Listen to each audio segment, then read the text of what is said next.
This has been a few weeks in the making, probably a few months in the making. So I'm super excited to talk to you.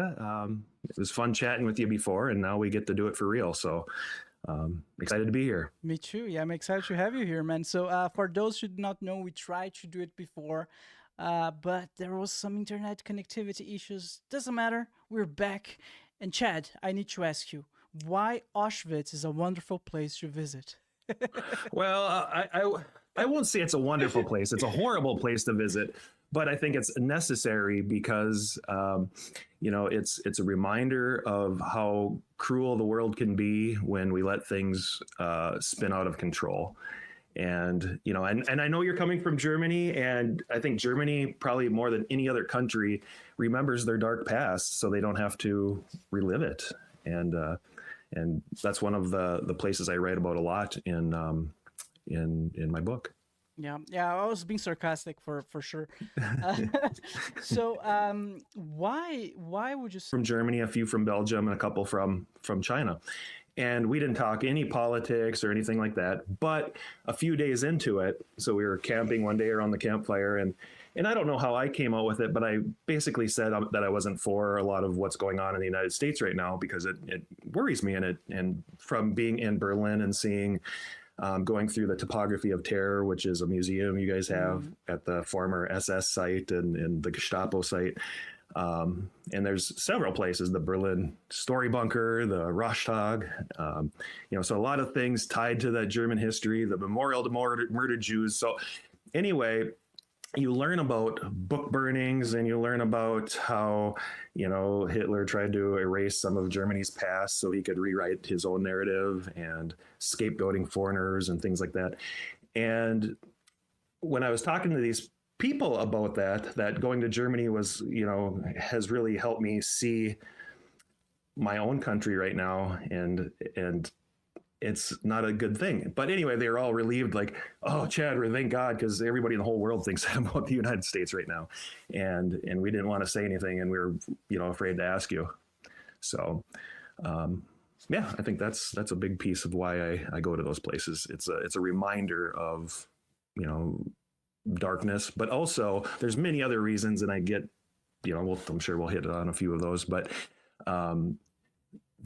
these places can be healing, and you also feel like you're carrying people who have suffered their, for example, you go through Auschwitz and, it's horrifying. But when you go in with a lot of reverence and empathy for the people that suffered there, you carry their stories with you. And also you see little pieces of yourself as you empathize with people. And that comes back to really help you during your own dark times in your life. So it's healing also. Mm-hmm. I see. Did you went to this one specifically with that intention, or that's something that you discovered once you arrived there? When I started out, it was more. Actually, I talk about this story in my book about how my first encounter with dark tourism, where I really like, oh, this is, I'm intentionally going to a dark place, and it was because we were in Key West at a bar called Sloppy Joe's, which was Ernest Hemingway's favorite bar. And a local came up to us and was talking to us and saying, "Hey, you should check out the graveyard. It's so quirky. It's one of the most quirky things in town.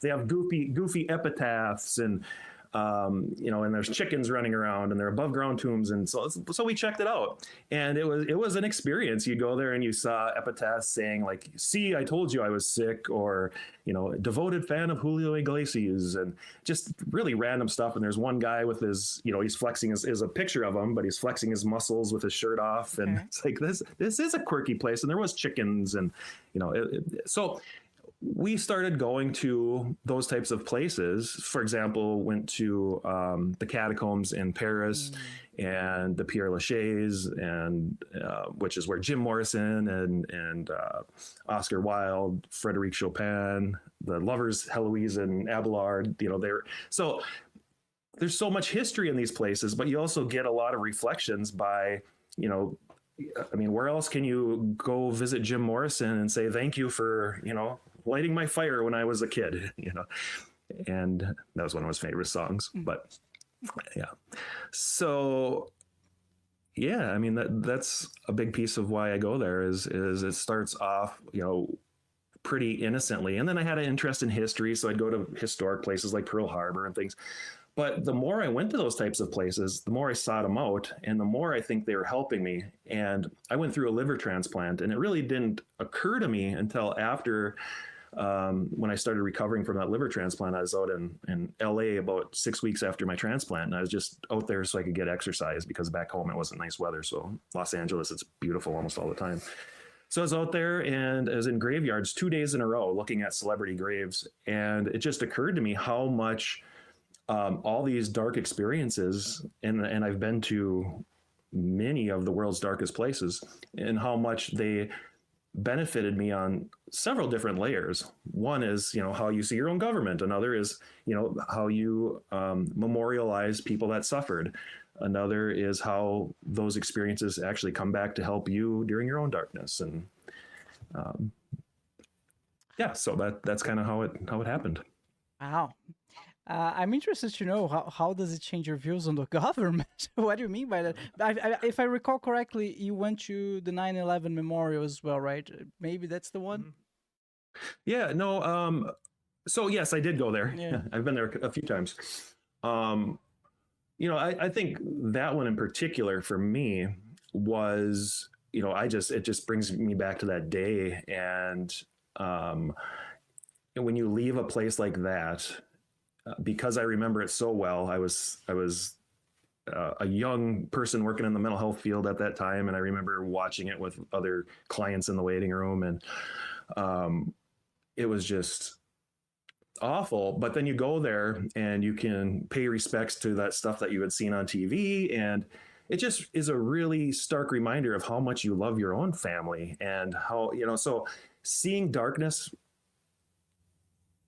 really helps you see the light, helps you stop and smell the roses, to love deeper, to work harder, to especially work harder when you see things, for example, a lot of these people, suffered at the hands of other people. So it makes you see injustices and realize that, those small injustices can turn into big injustices if you don't say anything when they're small. So I think right now within the United States, yeah, you're seeing these things that, they're starting to snowball into bigger things, but they didn't start as, big things right away. What are you talking about specifically?